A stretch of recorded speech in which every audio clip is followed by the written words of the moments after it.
Nah, tadi saya lihat juga Pak Denny juga sudah menjelaskan sedikit terkait apa itu hazab dan hazid. Nah, ini kita akan coba nih mengulas ya secara tuntas. Nanti kita lihat apa sih perbedaannya hazab dan gimana diperlukan hazab ini dan hazid. Ya. Nah, langsung saja tadi perkenalan sudah. Nah, ini saya punya satu contoh gambar ya di salah satu perusahaan. Kebetulan ini perusahaan yang ada di China dan kita lihat terjadi kebakaran hebat atau ledakan dan kebakaran hebat yang terjadi di sana.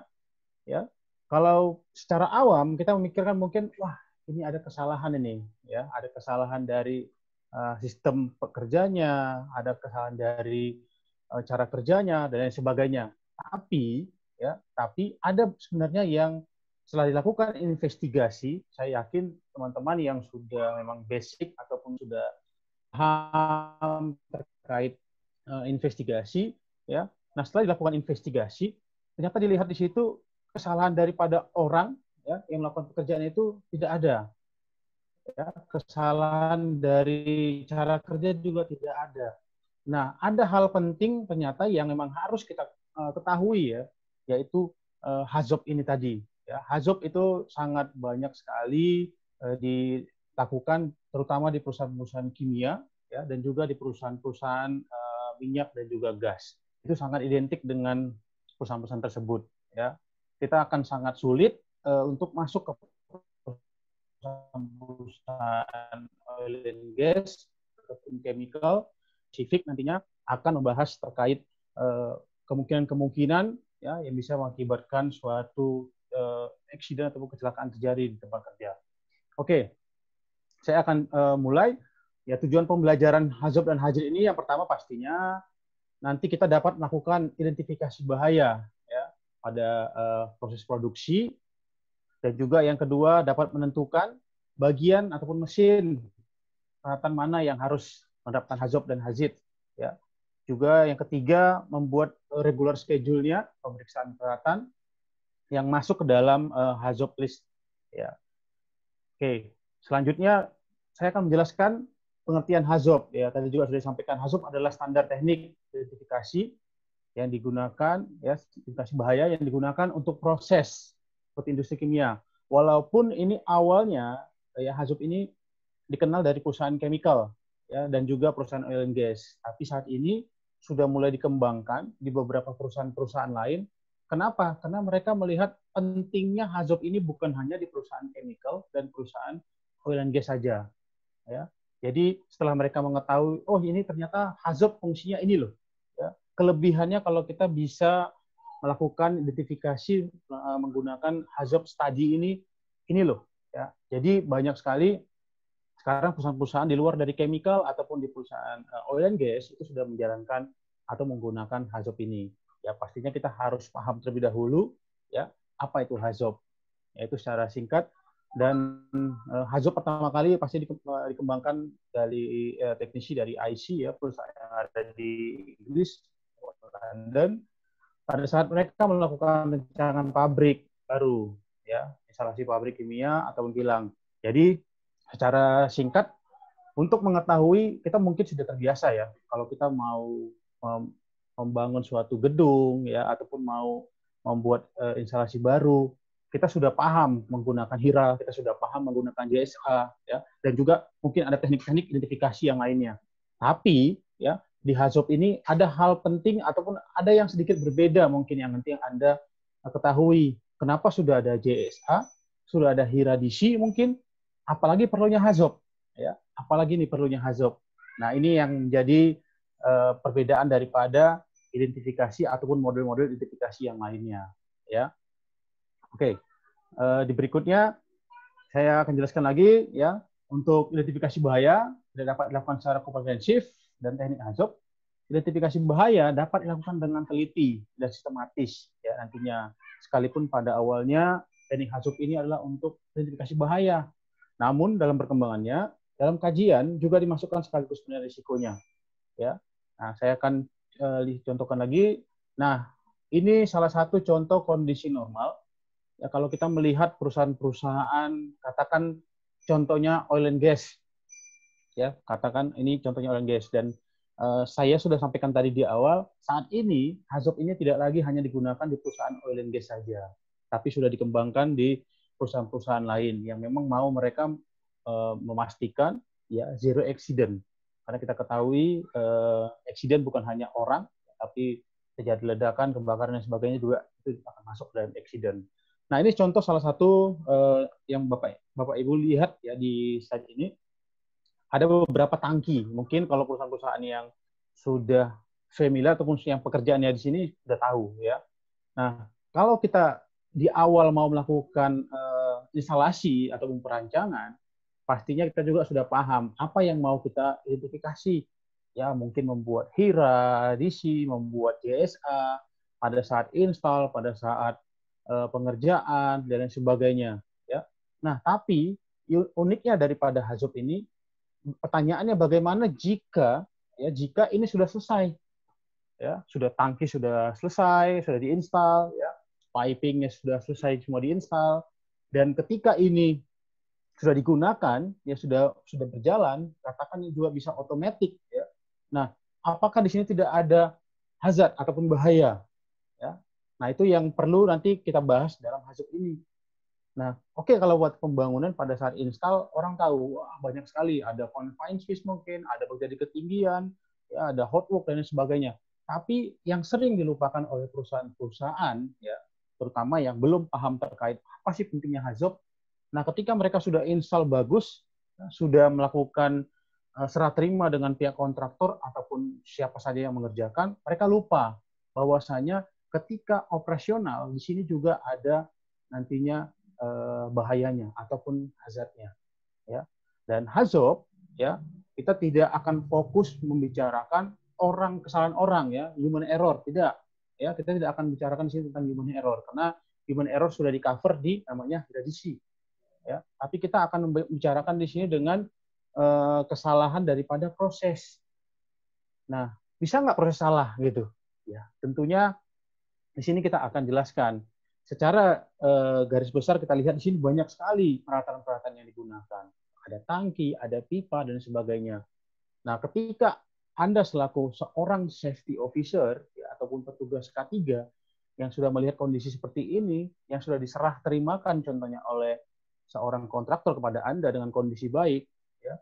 Nah, Anda tidak bisa hanya mengatakan, oke, ini selesai, ya, ini selesai, dan saya tinggal hanya memaintain bagaimana caranya tidak ada orang yang salah melakukan pekerjaan ini. Saya akan membuat mungkin SOP, ya. Nah, SOP tidak akan cukup, Bapak Ibu, ya. Kita buat sudah SOP, kita mungkin buat juga safety sign, ya, dan lain sebagainya. Nah, di dalam HAZOP, ya, uniknya pastinya di masing-masing peralatan yang ada yang Bapak lihat atau yang kita install, ya, itu banyak sekali alat-alat yang sebenarnya memiliki namanya juga lifetime, ya. Nah, lifetime. Jadi semua peralatan itu akan melakukan atau mengalami penurunan kualitas nantinya. Contoh, kita katakan yang kelihatan di sini piping, ya pipa. Katakan pipa ini pipa untuk mengantarkan ataupun mengisi ke dalam tangki. Ya. Nah, pertanyaan simpelnya, apakah pipa ini bisa bertahan, ya, teman-teman? Bisa bertahan selama puluhan tahun atau selama ratusan tahun? Ya. Nah, bagaimana kita untuk mengetahui pipa itu layak atau tidak? Nah, apakah ada sistem yang untuk melakukan pemeriksaan-pemeriksaan tadi? Ya. Nah, tadi di awal saya katakan JSA install, kita lakukan pemeriksaan. Gradisi pengoperasian. Nah, bagaimana daripada kualitas daripada peralatan, ya yang ada di situ? Karena kalau kita lihat di sini bukan hanya pipa, tapi ada tangki, mungkin ada instrumen-instrumen lain yang ada di situ. Nah, bagaimana kita mengetahuinya? Nah, di HAZOP ini akan dikupas tuntas nantinya. Dilakukanlah asesmen dengan HAZOP. Ya, terkait apa? Nanti juga saya akan jelaskan di slide-slide berikutnya. Ya, oke. Ya, tadi ini juga hazard, ya. Saya rasa ini hazard bukan lagi hal yang baru buat teman-teman di sini semua. Saya rasa ini hazard sudah biasa kita dengar, hazard identification atau yang dikatakan orang mungkin radisi, ya. Hazard adalah teknik mengidentifikasi bahaya berdasarkan tempat, ya. Kalau ini sudah umum, tapi memang ketika ada studi terkait HAZOP itu biasanya tidak terlepas ya, HAZOP dan HAZID. Jadi jangan teman-teman berpikir HAZID itu adalah hal yang seperti apa gitu ya. HAZID itu lebih kurang sama seperti tradisi, tapi karena ini namanya saja ya. Dan kalau HAZOP tadi juga, kalau di Europe atau di Eropa itu familiar dengan namanya PRA ya, Process Risk Assessment, yang cara kerjanya ataupun cara asesmennya juga sama. Jadi jangan kita terlalu kaku dengan istilah-istilah ya. Oke, next saya akan tunjukkan maksud dan tujuannya. Ya, kita mempelajari HAZOP ini ya, dimaksudkan untuk mengidentifikasi bahaya ataupun mengidentifikasi hazard, khususnya yang berkaitan erat dengan gangguan pengoperasian. Ya, tadi saya katakan ini ngomongnya pengoperasian, operability ya, problems, peralatan, equipment, dan sistem fasilitas produksi. Jadi yang seperti saya garis bawahi, ketika kita mau ngomong tentang HAZOP, kita mau melakukan assessment terkait HAZOP, ya, kita harus melihat nanti peralatan-peralatan mana yang digunakan, ya, dan kapan HAZOP ini akan dimulai dilakukan, kita akan bahas di slide berikutnya juga. Melalui HAZOP, organisasi perusahaan terkait dapat memperoleh gambaran tentang aspek keselamatan yang berkaitan dengan rancangan teknis proyek. Ya, karena dari sisi installnya kita sudah cover dengan JSIRDC. Ya. Nah, bagaimana dengan day to day-nya ya, kesehariannya? Apakah dengan kita installnya sudah aman, dengan kita juga sudah melakukan pekerjaannya dari SOP dan sudah aman, apakah kita sudah tenang di situ? Tidak ya teman-teman, tapi kita tetap harus memikirkan bagaimana ketika proses ya tidak terjadi suatu accident, tidak terjadi suatu kecelakaan, tidak terjadi suatu kegagalan ya. Makanya kenapa HAZOP ini identik dengan perusahaan-perusahaan chemical ya, yang pertama sekali chemical dan juga oil and gas, karena di sana paling banyak kemungkinan-kemungkinan ya yang ditangkap oleh standar form daripada HAZOP ini. Ya, nanti kita lihat apa sih sebenarnya perbedaannya formnya HAZOP dengan tradisi. Ya, saya akan tunjukkan. Secara umum, ya HAZOP juga bertujuan sebagai berikut, ya, bisa mengidentifikasi semua deviasi dari desain yang sudah ada, bahaya, serta problem, ya, operabilitasnya yang berkaitan dengan deviasi tersebut. Dan juga mengetahui ya proses teknis yang diharapkan bekerja dengan semestinya dan kemungkinan teknis yang dapat mempengaruhinya. Ya, jadi orang melihat, wah kita sudah punya piping nih, nah dikatakan itu dia harus diharapkan bekerja dengan semestinya. Ya, nah ketika salah satu perusahaan mau install untuk katakan perusahaan minyak, ataupun jangan minyak, ada juga untuk udara, ya, untuk yang diisi injek udara. Nah, apakah kita waktu membeli pipa itu kita hanya melihat brandnya saja mungkin, ataupun kita mau melihat daripada referensinya teman-teman seperti apa? Tidak. Tapi nanti berdasarkan HAZOP kita akan diajarkan ketika kita mau menentukan suatu alat yang akan kita gunakan, kita harus memastikan itu standar dengan apa nanti yang akan digunakan materialnya di situ. Katakan untuk pressure, tekanan. Nah, pipa di situ kan nggak sembarangan. Nggak bisa kita beli pakai pipa air yang seperti biasanya ya. Tapi itu ada nanti standar pipa yang harus digunakan. Mungkin dia dalam bahasa schedule berapa yang harus digunakan, tahan terhadap tekanan, dan sebagainya. Ya. Contoh, ini yang pernah juga saya langsung kerjakan ya di proyek yang waktu saya di perusahaan chemical.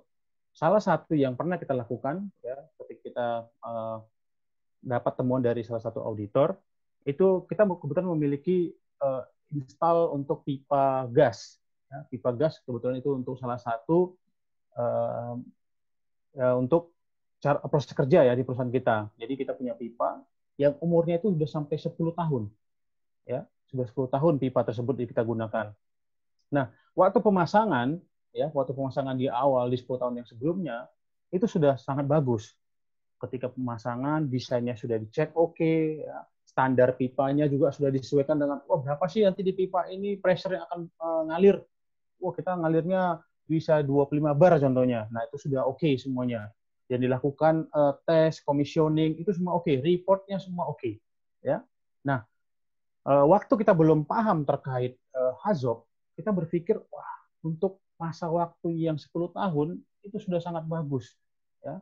Tahun ke tahun kita sudah melakukan pengecekan, tidak ada apa-apa, tidak ada kejadian ledakan, tidak ada kerusakan dan sebagainya, ya. Mungkin secara visual ataupun secara estetika kita melihat, wah, pipa tadi udah mulai karatan ya. Nah, udah mulai karatan. Secara awam mungkin kita lihat, ya saya cukup hanya untuk mengecatnya saja nih.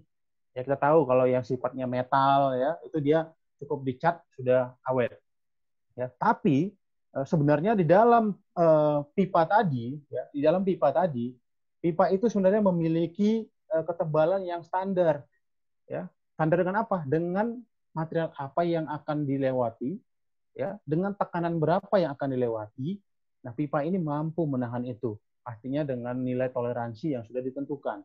Ya, nah dengan berjalannya waktu, ya 1 tahun, 2 tahun, 3 tahun dan seterusnya, kebiasaannya atau banyak orang melihatnya itu ketika sekarang oke digunakan, besok oke digunakan, minggu depan, tahun depan oke digunakan, berarti oke selamanya.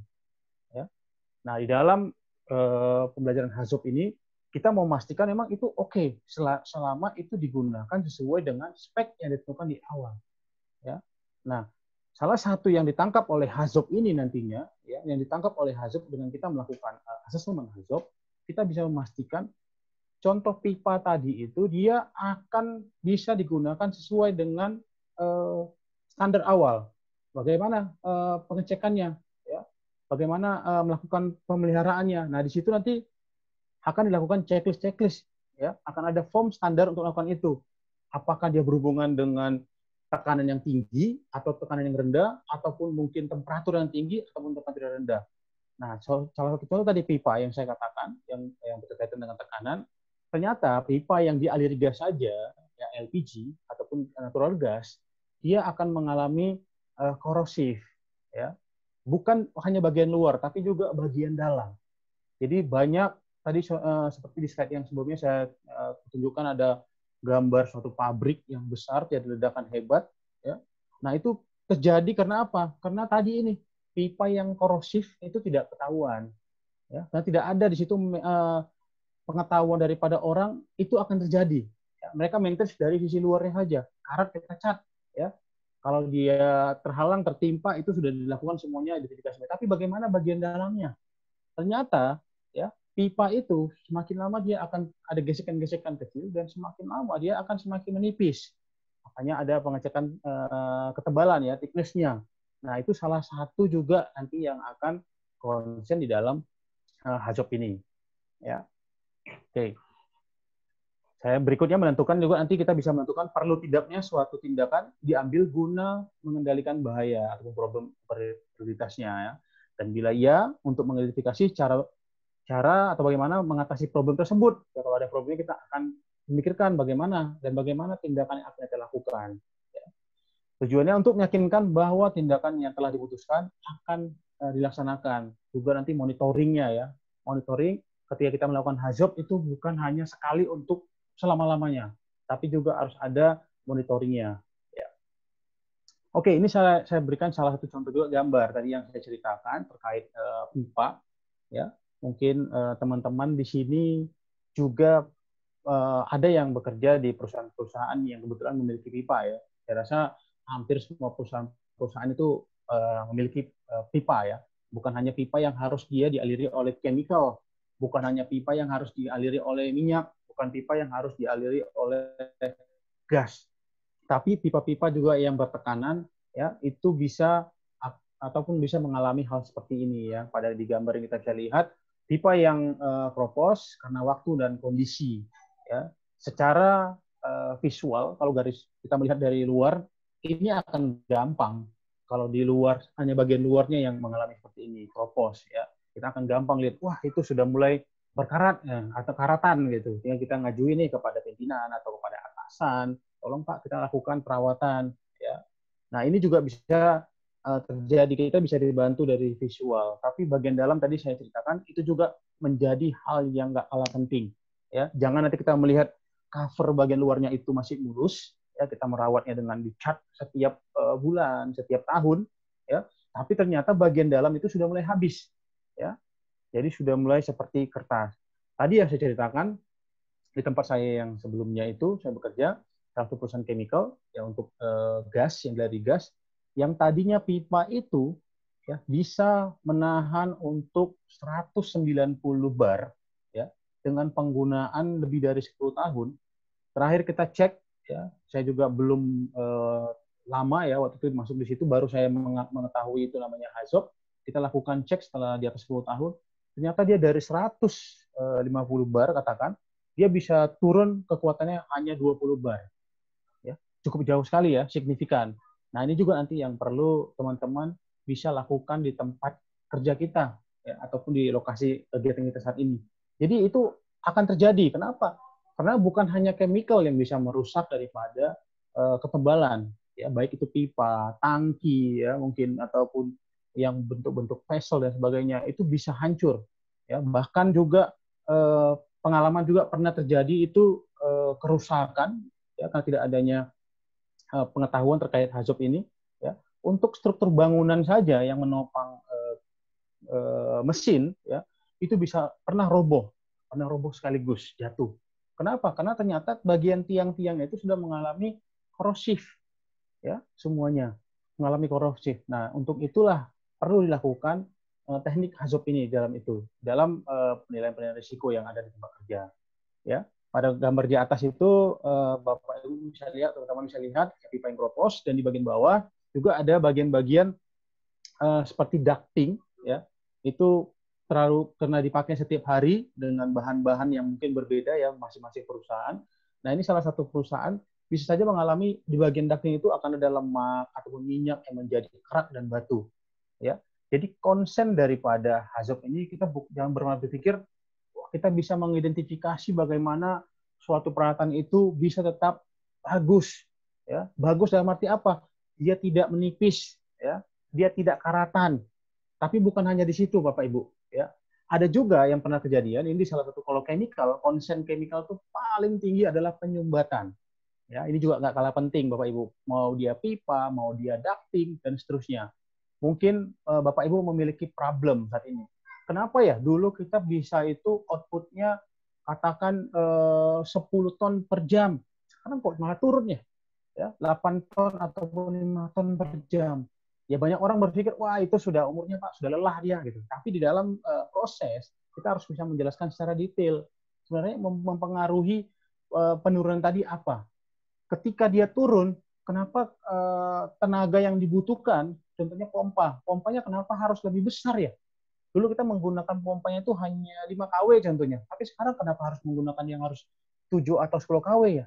Nah ini yang tadi saya katakan, tidak kalah penting bukan hanya kita melihat kualitas daripada pipa itu menurun, menipis, ya, merusak dan sebagainya, tapi juga bisa terjadi penumpukan ya ataupun di bagian sisi kanan kiri daripada pipa ini, ya ini terjadi penyumbatan ya, nyari penyumbatan yang membuat banyaknya tertahan ya. Contohnya ini adalah mengalirnya daripada udara, mengalir daripada material yang berbentuk minyak, mengalir daripada material berbentuk powder dan sebagainya. Ini akan menahan ya. Nah, kalau gambar ini kebetulan ini masih sedikit dan itu pernah kita jumpai ya di perusahaan-perusahaan chemical dari 100% katakan diameter 100% yang berfungsi secara normal, ini lama-kelamaan bisa hanya tinggal 50%, teman-teman.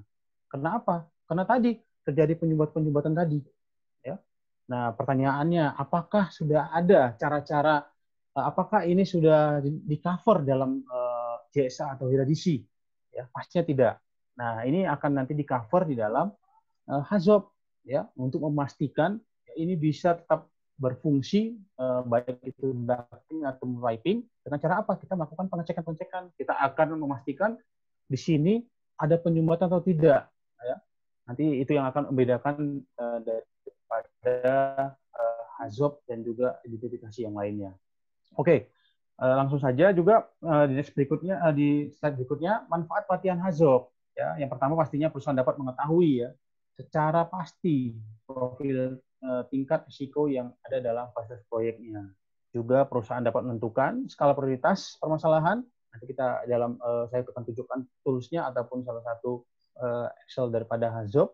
Ya, kita akan bisa menentukan prioritas. Contohnya, wah saat ini saya baru tahu nih ternyata ada HAZOP. Ya, ketika saya akan menyampaikan ini kepada pimpinan, mana sih nanti yang mau kita menjadikan prioritas? Ya, sama. Saya rasa ini seperti hierarki ya, ada top prioritas ya, dan sebagainya. Tapi di sini juga nanti akan dijelaskan. Juga dapat digunakan sebagai acuan dan pedoman bagi semua pihak yang terkait dengan operasi proyek. Oke, ini slide berikutnya. Kapan HAJOP diperlukan? Ya, apakah HAJOP itu digunakan ketika perusahaan sudah berjalan tahunan, 10 tahunan, ataupun 20 tahun? Ya, apakah di HAJOP hanya digunakan ketika di awal? Ya. Nah, HAJOP itu sebaiknya digunakan ketika proses baru. Ya, kenapa di proses baru? Karena waktu di awal untuk install kita juga bisa memastikan kepada teman-teman kita dari engineering, ya, mereka itu akan menginstal apa, ya, akan menginstal apa dan bagaimana yang mereka gunakan, pipa kah atau ducting dan seterusnya. Ya, itu pastinya kita akan kaji ya nanti ya di situ kita akan lihat wah sesuai tidak nih pipa yang mereka gunakan dalam proses baru. Dalam perubahan proses ya, ini juga saya rasa sudah di cover di tempat-tempat yang lain perubahan proses, tapi dari sisi HAZOP kita memastikan hasil dari perubahan itu mengandung hazard baru tidak. Ya, dengan perubahan proses tadi itu bisa menimbulkan bahaya baru tidak? Ya, karena banyak sekali ya teman-teman engineering atau bukan saya mengatakan engineering, tapi banyak sekali teman-teman orang yang melakukan perubahan itu tidak memikirkan impact daripada perubahan tadi. Ya, contoh sekarang kita menggunakan pipa yang dia bisa ditekan dengan pressure 5 bar. Wah, dengan berjalannya waktu kok makin kecil ini, ya makin kecil daripada cara kerja daripada pompa ini. Ya, mereka berpikir wah mungkin pompanya tua nih. Ya, ternyata terjadi penyumbatan dalam pipa. Nah, mereka naik upgrade ini pompanya menjadi ya lebih tinggi. Ya, dengan mereka upgrade ternyata setelah di upgrade pipanya pecah. Ya, kenapa? Karena tekanan yang dialirkan itu tidak lagi sesuai dengan standarnya. Makanya perubahan itu juga harus dilakukan pemeriksaan dan juga pengkajian. Ya, juga pengkajian material itu wajib diperlukan dan juga untuk modifikasi pastinya ya itu juga harus dilakukan. Ada proyek-proyek baru ya pergantian peralatan setelah terjadi insiden ataupun insiden atau accident itu harus dilakukan juga. Ya, walaupun ya mungkin teman-teman wah kami selama ini sudah melakukan untuk antisipasi ketika ada perubahan-perubahan baru ya. Ya, kita sudah menggunakan form MOC misalnya, Management of Change. Oke, ya, itu tidak terlepas. Jadi HAZOP ini bukan berdiri sendiri, teman-teman. Jadi dia tidak jangan berpikir, wah ketika saya sudah paham HAZOP, yang lain nggak perlu. Ya, ketika saya sudah belajar HAZOP, IRADISI, JSA itu jauh di bawah dia. Tidak seperti itu konsepnya. Tapi kita bisa nanti bersama-sama dengan cara identifikasi yang lain itu tetap diperlukan. Ya. Nah, di HAZOP ini kita fokus lebih ke prosesnya. Jadi kita tidak membicarakan di sini adalah kesalahan orangnya. Kita nggak membicarakan di sini adalah cara kerjanya. Tapi bagaimana ya memastikan daripada proses itu bisa tetap sesuai dengan standarnya. Ya, itu perbedaannya. Oke, next kita lihat di slide berikutnya metode HAZOP. Ya, itu banyak sekali juga tadi di keterangan awal hal-hal yang mendukungnya ya, seperti hierarki dari hazard ya, juga ketika terjadi insiden ataupun accident pastinya hasil dari investigasi itu bisa juga dimasukkan untuk HAZOP ya, baik itu menggunakan fishbone, baik itu teman-teman menggunakan poultry analysis ya, silakan saja. Intinya ketika kita membuat suatu HAZOP ya, itu tidak terlepas daripada yang nilai-nilai yang lain ya, harus juga berkaitan dengan keselamatan ya, untuk memastikan semua proses itu bisa berjalan dengan baik. Oke. Nah, ini juga sebagai acuan kalau teman-teman nantinya wah, saya sudah memiliki selama ini contohnya HAZOP ataupun saya baru mau menjalankan ini HAZOP ya. Siapa sih orang-orang yang harus terlibat? Jangan pernah berpikiran, wah, saya yang sudah di training nih. Saya sudah di training sebagai safety officer atau sebagai pun HSE manager, cukup saya saja. Yang lain nggak perlu. Ya, tapi jangan Anda salah persepsi ketika kita mau membuat suatu HAZOP yang melakukan asesmen dengan HAZOP ya, itu semua departemen ataupun beberapa departemen akan terlibat di dalamnya. Siapa saja, bisa dari pimpinan, yang pertama dari pimpinan, siapa lagi dari proses engineer-nya, jangan lupa itu harus diikutkan ya. Terus dari maintenance, dari safety-nya ya, dari operatornya, R&D-nya, ya, dan juga engineering, bahkan QC-nya. Ya. Nah, apakah ini harus semua diikutkan? Ya, pertanyaannya, jawabannya tidak. Tapi kita akan mengikutkan orang-orang memang yang berhubungan dengan proses apa yang mau kita lakukan asesmen tadi. Contohnya kita mau melakukan proses transferring ya di production misalnya dari bawah untuk ke atas menggunakan pompa. Nah itu kita bisa libatkan orang-orang yang memang terlibat di situ. Apakah operatornya perlu? Perlu, karena kita perlu masukan daripada mereka. Apakah safety-nya perlu? Ya sudah pasti. Kita sebagai orang yang qualified di situ. Ya. Apakah proses engineer-nya perlu? Nanti bisa dilihat siapa-siapa yang memang orang yang selalu ataupun yang berkaitan dengan proses tadi.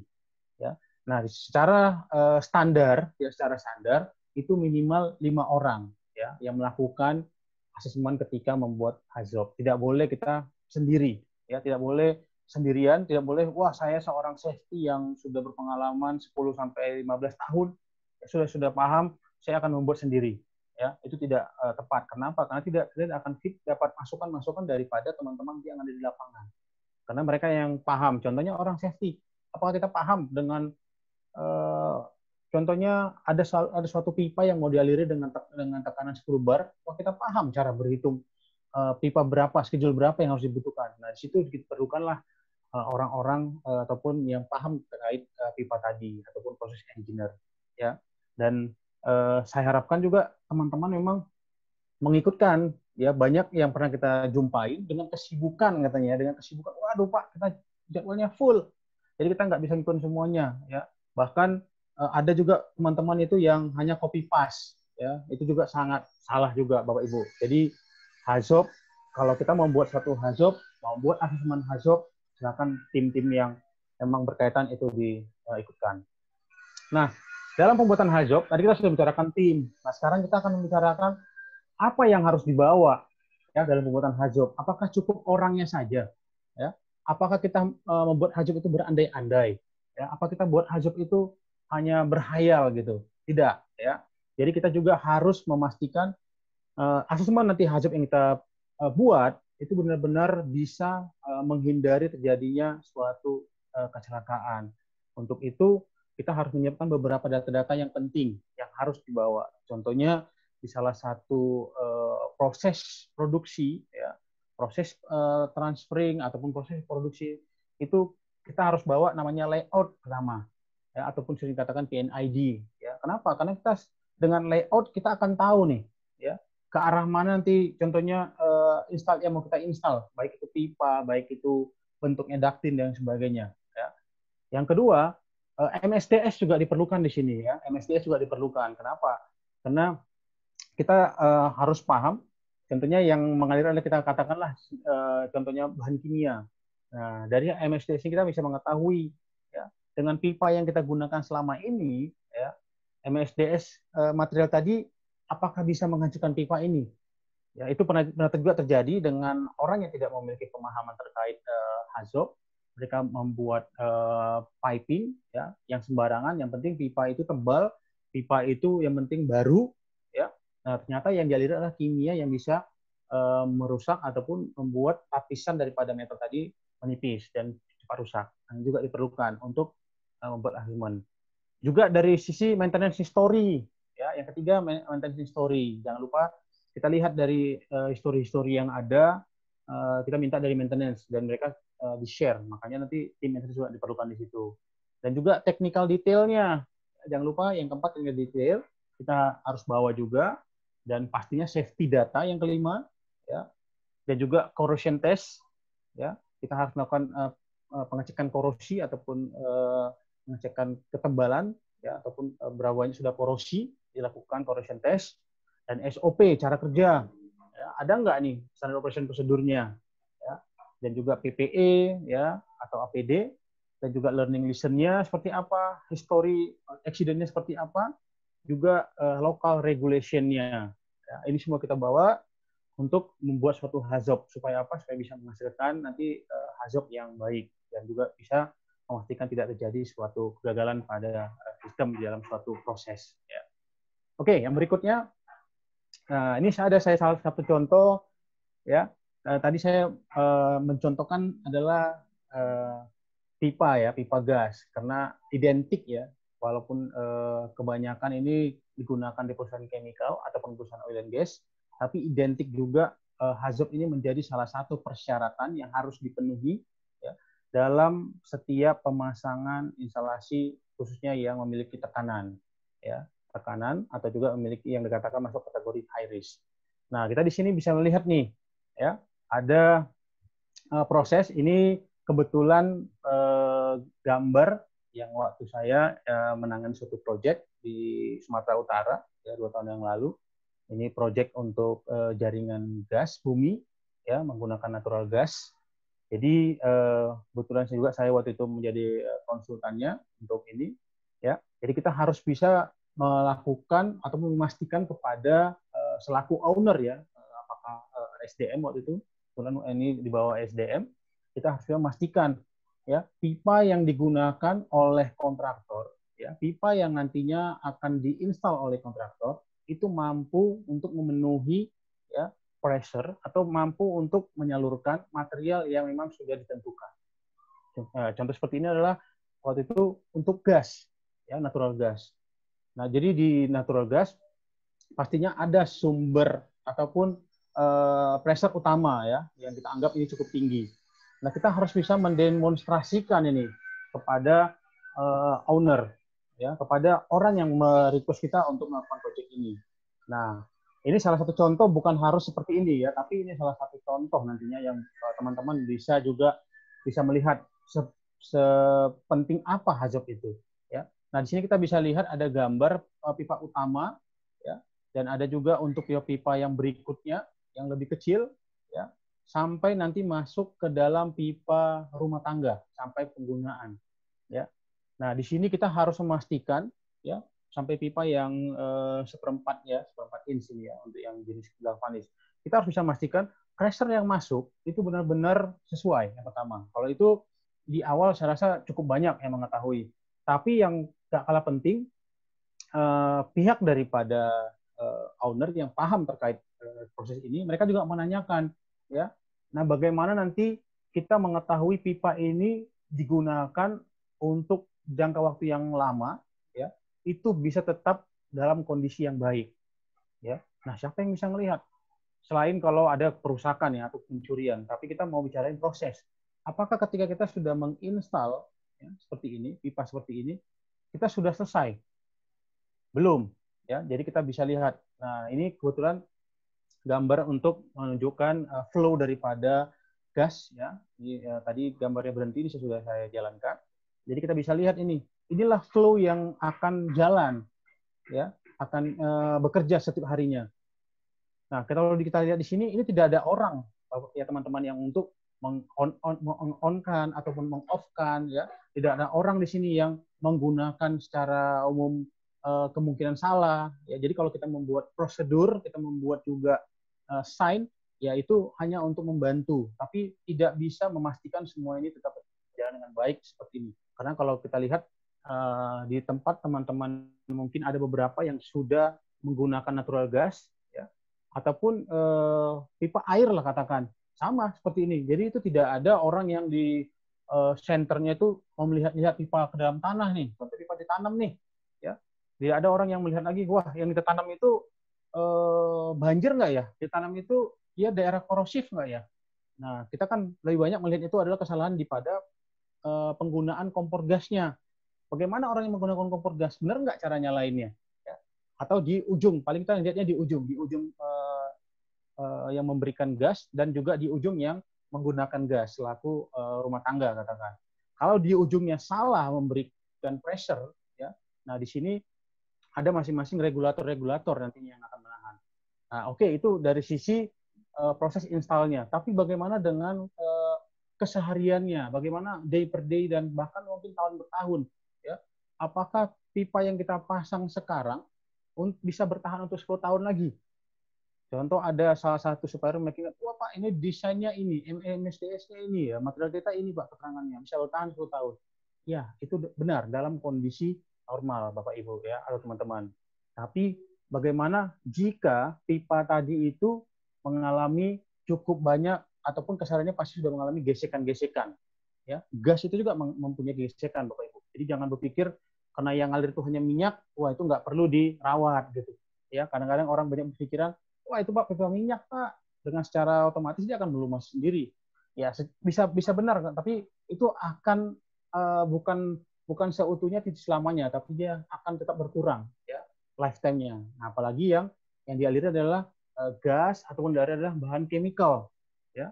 Nah, ada beberapa hal yang bisa mempengaruhi ketahanan daripada instrumen-instrumen yang ada. Yang pertama tadi adalah bisa jadi penyumbatan ya, yang terjadi di bagian-bagian dinding pipanya. Yang kedua adalah ketahanan ataupun lifetime daripada alat yang digunakan. Bisa dari korosif, kalau bagian luar bisa dilihat secara visual. Tapi bagaimana untuk yang di bagian dalam? Apalagi kalau pipa tadi ditanam nih, ya.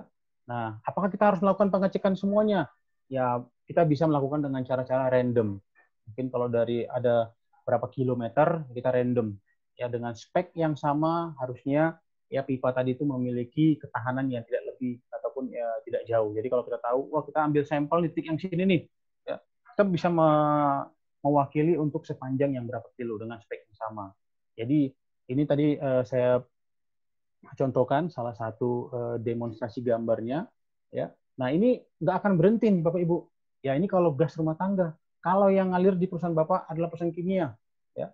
Nah, apalagi Bapak tahu, kimia kami adalah kimia yang bisa mengakibatkan korosif. Nah, terus itu usaha apa yang sudah kita lakukan saat ini? Apakah kita hanya melihat bagian luar? Oh, bagian luarnya masih oke, masih mulus, masih kinclong gitu. Apakah cukup? Tidak, tapi kita harus melihat juga bagian dalamnya. Ya. Nah, kalau kita sudah melihat bagian dalamnya, apakah kita bisa melihat dinding daripada pipa ataupun jenisnya ya? Itu tidak ada hambatan. Jadi ketika Bapak Ibu melihat atau teman-teman melihat tadinya kita hanya perlu 2 bar saja untuk mendorong suatu material, ya. Nah, kenapa sekarang jadi harus perlu 4 bar ya? Nah, itu bisa jadi adalah masalahnya dalam penyumbatan di dalam pipa ataupun jenis-jenis yang lain. Ya. Jadi jangan buru-buru langsung Anda menambahkan pressure ya. Itu akan bisa jadi nantinya akan lebih parah seperti ledakan. Oke, yang berikutnya ya kita lihat HAZOP definisi. Di dalam teknik HAZOP itu ada sedikit hal yang mungkin berbeda ya, yang mungkin Bapak lihat. Jadi ada di sini dia terbagi 3. Yang pertama ada bahasanya hazard, ya pasti bahaya. Bahaya adalah sumber potensi kerusakan. Mungkin di sini teman-teman sudah familiar dengan itu. Yang kedua itu ada bahasanya triggers. Ya, mungkin ini hal baru yang mungkin Bapak Ibu ketahui. Apa ya triggers? Kok pakai ada triggers? Ya. Nah, di dalam HAZOP ada triggers. Ya, triggers adalah pemicunya kegagalan yang menyebabkan terjadinya suatu efek dalam suatu proses. Yang ketiga, efek, ya, akibat. Ya. Nah, 3 hal ini adalah hal yang penting, yang nggak kalah penting nantinya dalam kita melakukan asesmen HAZOP. Contoh, kita mau mengalirkan pipa bertekanan 10 bar, ya, 10 bar. Nah, kita tahu di situ sudah memiliki bahaya, ada HAZOP di situ. Ya. Nah, ketika dia mengalir 10 bar, ya, sekarang mengalir 10 bar, apa yang membuat nanti pipa tadi bisa terjadi ledakan? Ya, apa yang bisa menyebabkan pipa tadi itu ataupun pertama tadi pecah atau rusak? Ya, itu dikatakan triggers di sini. Ya, bahasa di HAZOP-nya adalah triggers, pemicunya. Nah, apa pemicunya? Macam-macam. Bisa jadi terjadi ledakan. Kenapa? Karena standar daripada ketebalan pipa sudah tidak sesuai. Terjadi ledakan. Kenapa? Karena terjadi penyumbatan-penyumbatan pada pipa. Apalagi triggers. Nah, ini nanti yang mau dicari di standar daripada form HAZOP-nya. Ya, jadi perlu di sini juga triggers yang perlu digarisbawahi bahasanya dalam HAZOP ada triggers. Kita jangan hanya melihat ada hazard, ada efek, tapi ada pemicunya. Ketika kita bisa melakukan penurunan ataupun kita bisa menyelesaikan yang namanya triggers, ya pastinya efek tidak akan terjadi. Ya, dengan pipa yang mengalir dengan 10 bar, kita bisa mematahkan atau tidak menghindari semua triggers, itu efek bisa akan kita selesaikan. Ya. Dan ini banyak ya. Jadi model-model di HAZOP ini ataupun yang akan digunakan di HAZOP ini bukan hanya berpikiran kepada wah perusahaan chemical, bukan hanya perusahaan minyak. Contoh juga, apakah pernah Bapak Ibu atau teman-teman itu melakukan pemeriksaan daripada pipa hidran contohnya ya. Kalau di sini kan teman-teman mungkin banyak yang basic safety. Nah, pipa hidran juga itu kan memiliki high pressure ya, mungkin beberapa bar gitu ya, yang memiliki tekanan. Nah, apakah itu sekali diinstal itu bisa untuk selamanya gitu? Ya, mungkin Bapak Ibu juga perlu melakukan pengecekan tadi. Ya, di mana itu ketangkepnya? Ya di HAZOP ini, ya di HAZOP. Oke, nanti saya akan contohkan menunjukkan. Nah, ini salah satu contoh form ya, contoh form ataupun tools yang digunakan untuk asesmen HAZOP.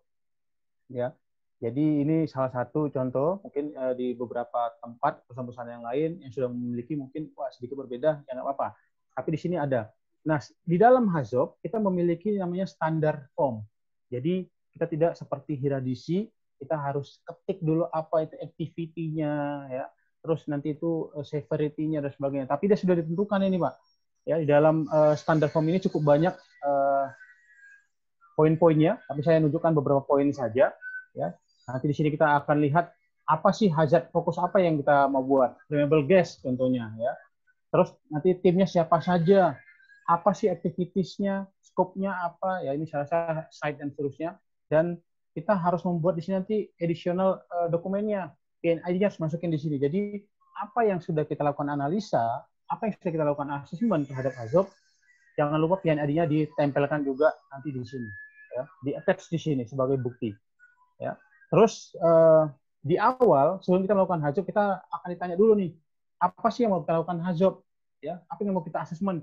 Dia chemical atau dia biological hazard? Ya. Nah di sini kita lihat gas atau flammable. Kita akan tick nanti di sini. Nah ini pertanyaan standarnya adalah dalam HAZOP dia akan menanyakan apakah ada pressure to height di sini. Ya, hazardnya pressure to height. Ya, nanti kita bisa lihat teman-teman di tempat kerjaan kita, apakah peraturan-peraturan kita gunakan itu ada memungkinkan pressure to height. Ya. Kalau ada pressure to height, ya, supaya dia terjadinya efek, pasti ada triggers. Nah, kita lihat ini salah satu contoh nih, overpressure, ya, datang dari PGN, ya, contohnya PRV-nya itu rusak. Kan bisa terjadi ya. Jadi kalau selama ini pipa kita itu hanya tahannya itu hanya dikatakan 2 bar atau 3 bar, tapi waktu terjadi kerusakan PRV ya yang dari sumbernya membuat jadinya pressure yang mengalir itu bisa lebih, bisa naik ya. Kenapa? Karena kerusakan. Tidak ada kesalahan orang di sini, tapi kerusakan alat ya. Alat yang digunakan itu fail ya. Nah, untuk memastikan ini tidak fail, kita akan masukkan ke dalam HAZOP ya. Untuk menangkap tadi kemungkinan tadi, trigger tadi kita tangkap nanti di dalam form HAZOP ini. Ini ngomongin pressure to height. Nah, ini boleh beberapa nanti dimasukin pressure to height, tapi sebaiknya satu proses kita menggunakan satu template HAZOP. Karena kalau nanti kita gabungkan semua proses dalam satu template, kita akan sangat sulit nanti untuk track-nya, ya, karena cukup banyak. Ya, saran saya proses satu saja HAZOP-nya. Nanti kalau ada beberapa proses, ya kita buat beberapa juga. Yang berikutnya, dia akan menanyakan juga standar kedua adalah pressure to low. Ya, jadi nggak semua itu terjadi kerusakan, terjadi kesalahan, terjadi kecelakaan karena hanya pressure to high. Tapi jangan lupa pressure to low. Ya, mungkin Bapak Ibu sering bahasanya vakum ya. Kalau dia yang sifatnya vakum itu pressure to low itu bisa juga berimpact berbahaya. Ya, jadi sekali lagi saya sampaikan ke Bapak Ibu atau teman-teman sekalian, ini memang memiliki standarnya cukup banyak, ya, tapi saya hanya menyampaikan kepada teman-teman karena video yang terbatas. Ya, ini beberapa contoh-contoh nanti yang akan kita jelaskan di dalam HAZOP ini. Ada juga temperatur to high dan ada juga temperatur to low. Ya, nanti dia akan tanyakan dan di bawah nanti dia akan tanyakan apakah ada kemungkinan yang ngeblok, ya, yang terjadi penyumbatan ataupun diameternya tadinya besar menjadi kecil. Kenapa? Beberapa material itu sudah menutupi bagian pada dinding-dindingnya. Nah, itu akan ketangkap semua di HAZOP. Nah, untuk pembacaan template, saya rasa teman-teman di sini juga cukup paham ya. Di sini ada hazard. Ya, apa sih hazardnya? Pressure to height. Apa itu yang pressure to height-nya? Ya, kita pressure to height-nya di pipa gasnya. Tekanan berlebih pada pipa gasnya. Terus apa triggersnya? Kerusakan PRV. Apa efeknya? Nah, kita lihat. Ya, sama juga seperti kita melakukan identifikasi bahaya ya. Kalau dia terjadi kelebihan tekanan pada pipa, bisa terjadi ledakan dan sebagainya. Terus di sini ada juga bahasanya measure in place. Ya. Measure in place ini maksudnya apa? apa yang sudah kita lakukan pengukuran saat ini. Ya. Nah, kalau teman-teman memang sudah melakukan pengukuran selama ini, tapi belum memiliki template HAZOP, ya kita bisa menyantumkan di sini measure in place yang sudah kita lakukan. Kalau belum, ya kita harus membuat HAZOP dulu, ya, baru kita bisa menata ulang measure in place yang kita akan cari. Kalau untuk mengetahui cara kerja PRV, ya itu ada spesifik untuk PRV. Ya, kita akan lihat nanti di katalognya. Dan juga kalau memang measure in place-nya tidak ada, kita sudah ada HAZOP, itu bisa masuk ke kolom berikutnya, ke kolom action di sini. Ya. Jadi kalau di sini tidak ada, kita bisa mengisi action. Tapi kalau di sini measure in place sudah kita lakukan dan sudah baik selama ini bisa dikosongkan. Tapi kalau ini tidak ada, untuk menjadi PR kita akan buat action. Ya. Yang berikutnya, di sini ada ratingnya, ya, untuk mengetahui sebesar apa risikonya. Ya, kita bisa membuat rating di sini, rating daripada risk-nya. Ya, kita akan buat di sini. Nanti ada pilihannya, ya. Di sini kita sama seperti kita melakukan penilaian risiko, ada high, ada juga low, ya, sampai ke situ. Ya, ini salah satu standarnya. Juga nanti untuk mengetahui ini dikerjakan oleh siapa, ya, tentunya kita sudah mengetahui nih. Kita menyantumkan juga di sini responsible. Siapa sih yang bertanggung jawab nanti di situ untuk meng-close daripada action yang sudah kita tentukan. Dan untuk memastikan itu bisa berjalan dengan baik sesuai dengan timeline, jangan lupa mencantumkan due date-nya, ya, due date-nya itu kapan dan apa status daripada action-nya tadi. Ya, action daripada action-nya ini cantumkan di sini. Kalau dia masih in progress, catat in progress. Nah, fungsinya buat apa? Ya, untuk kolom di sini responsible sampai action status adalah untuk mengetahui atau untuk memonitor, ya, PR ataupun action yang mau dilakukan. Karena ada beberapa proses ataupun beberapa risk assessment ketika kita sudah melihat, ya sudah melihat, tapi kita tidak melakukan action. Ada juga orang yang sudah melihat, sudah melakukan analisa, sudah melakukan assessment, tapi tidak di follow up sama Bapak Ibu atau teman-teman. Itu juga akan berimpact yang sama. Nantinya akan menjadi masalah, ya, akan menimbulkan suatu kecelakaan dan sebagainya. Nah, makanya kita di sini di template HAZOP mulai kita melakukan assessment sampai nanti kita monitor daripada action plan-nya. Ya, itu template daripada salah satu tools HAZOP. Yang berikutnya, kalau saya rasa untuk tools HAZIP, ya ini umum seperti Hiradishi, ya, ada lokasi, kegiatan, ya potensi bahaya, penyebab. Ini saya rasa sudah umum. Ini teman-teman sama lebih kurang, ya, kalau HAZIP dengan yang lain, HAZIP identification. Oke, ya, saya rasa itu saja penjelasan saya terkait HAZOP dan HAZIP. Ya, mudah-mudahan teman-teman itu nanti bisa lebih paham, ya, apa sih pentingnya HAZOP dan apa pentingnya HAZIP. Ya, kalau kita sudah punya JSA atau Hiradishi, masih perlu nggak menggunakan HAZOP? Kalau HAZOP itu hanya digunakan di perusahaan chemical atau tidak? Wah, kami bukan perusahaan chemical, kami bukan perusahaan oil and gas, perlu nggak, ya? Tadi saya katakan tidak harus perusahaan chemical, dulunya iya. Nah, kita bisa lihat nanti, apakah di perusahaan kita memiliki proses high temperatur, apakah di perusahaan kita memiliki proses pressure high, gitu, ya. Itu bisa dicek semuanya. Saya rasa itu saja penjelasan dari saya. Saya kembalikan lagi ke host kita, Pak Denny. Terima kasih. Oke, Bang Gia, terima kasih atas presentasinya yang luar biasa. Boleh di stop share screen dulu, Pak? Boleh, Pak. Oke. Ya. Oke, teman-teman semua, sambil menunggu Pak Giat istirahat sebentar, ya, buat tarik napas gitu. Ada informasi dulu buat teman-teman.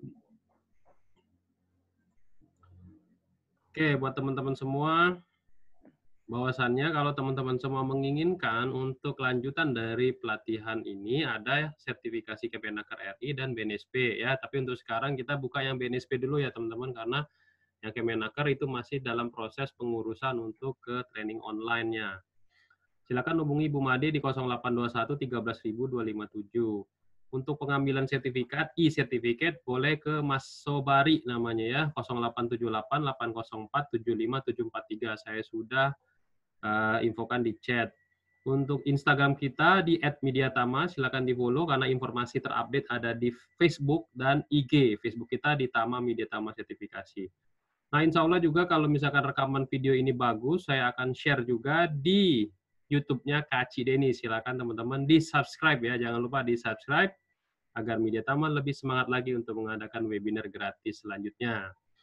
Oke, Mediatama menggunakan aplikasi namanya Mika Pro, Mediatama Customer Care Profesional. Silakan di-download di aplikasi Play Store ya. Hanya sekarang ada di Play Store. Kalau modul pelatihan nanti tinggal klik modul pelatihan ada di sini, terus ada e-learning, silakan belajar, ada e-learning, termasuk juga ada e-certificate, nanti bisa diklik di menu ini, langsung keluar e-certificate, bisa di-download sendiri. Lalu untuk nanti jam 15.30, silakan teman-teman semua yang belum daftar di Basic K3 Listrik nanti ya, 15.30 bersama Pak ini ya, Pak Hamid ya, seorang pakar dari K3 Listrik ya, dan juga pengajar di ahli K3 Listrik untuk Kemenaker. Oke, untuk hari Selasanya teman-teman bisa juga lihat registrasi juga penanganan kecelakaan kerja di tempat kerja ya, jam 13.00 bersama Bapak Yudi ya. Lalu berikutnya hari Rabu, kalau ini jam 13-nya, terus ini hari Rabu jam 13-nya juga dengan Pak Zainal Bakti. Topiknya identifikasi potensi bahaya di bangunan konstruksi ya, seorang praktisi K3 konstruksi dan pengurus DPP A2K4 Indonesia. Masih di hari Rabunya, sorenya kita belajar basic RK3K, yaitu proses pelaksanaan dalam basic RKK pelaksanaan dalam proses tender, yang mana kita ketahui bahwasanya sudah keluar Permen PUPR nomor 4 ya, kalau nggak salah ya, tahun 2020 mengenai tender di jasa konstruksi yang mewajibkan ada RKK, dan ada juga untuk SMKK-nya, Sistem Manajemen Keselamatan Konstruksi, itu ada di Permen PU nomor 21 tahun 2019. Nah, insya Allah kita akan bahas di tanggal 3 Juni hari Rabu ya. Hari Kamisnya kita belajar sama Pak Ari Wicaksono, itu seorang konsultan MK ya, prosedur pengawasan pekerjaan konstruksi. Dan sebagai informasi juga ya teman-teman, ini peserta kita ada senior juga nih, Bapak Saud Siahaan. Selamat datang Pak Saud. Insya nanti Pak Saud juga akan mengajar juga ya bagaimana menghadapi prosedur new normal untuk di proyek konstruksi. Insya Allah ya Pak Saud, mohon bantuannya. Hari Jumat kita belajar di OSH Risk and Opportunity ya dengan Pak Adam Rahmat Agung ya. Hari Minggunya kita belajar basic K3 Linker jam 1, sorenya kita belajar basic CSMS. Siapa yang mau belajar CSMS? Dengan Pak Sugeng Haribowo kita kerjasama antara Mediatama dan Kita Kompeten ya. Oke, itu aja informasi dari saya. Jadi kalau teman-teman belum masuk ke grupnya webinar Mediatama, ada grup WhatsApp, silakan menghubungi Mas Sobari ini ya di 0878 804 75743. Oke. Oke, kita mulai menjawab pertanyaannya Pak Anggiat. Yang pertama dari Pak Ahmad Hasanuddin. Pak Ahmad ini bertanya, apa perbedaan Hazob, Hiradisi, JSA, dan Hazid? Nah, silakan nih Pak. Ya, oke, terima kasih Pak Ahmad tadi ya pertanyaannya. Ahmad Hasanuddin. Ya, Pak Ahmad. Jadi seperti yang saya sampaikan tadi terkait JSA dan juga Hiradisi, kita sudah tahu ya JSA itu sangat identik digunakan di pekerjaan yang pastinya ya non rutin lah bisa dikatakan. Sedangkan Hiradisi daripada JSA ataupun Hiradisi bila dibandingkan dengan Hazob ya ini sedikit berbeda. Secara garis besar bisa dijelaskan untuk JSA dan Hiradisi di sini sangat ataupun konsennya untuk mengcover kesalahan-kesalahan daripada cara kerja ya, mengcover kesalahan-kesalahan daripada orang ya, human error dan seterusnya. Sedangkan di Hazob kita di sini konsen ataupun fokus kepada kesalahan-kesalahan yang digunakan memang sudah tidak layak. Jadi seperti itu jawabannya Pak. Itu perbedaannya. Oke, jadi gitu ya antara Hazob, Hiradisi, dan JSA. Kalau Hiradisinya sendiri tadi apa Pak? Itu identik dengan Hazidnya ya?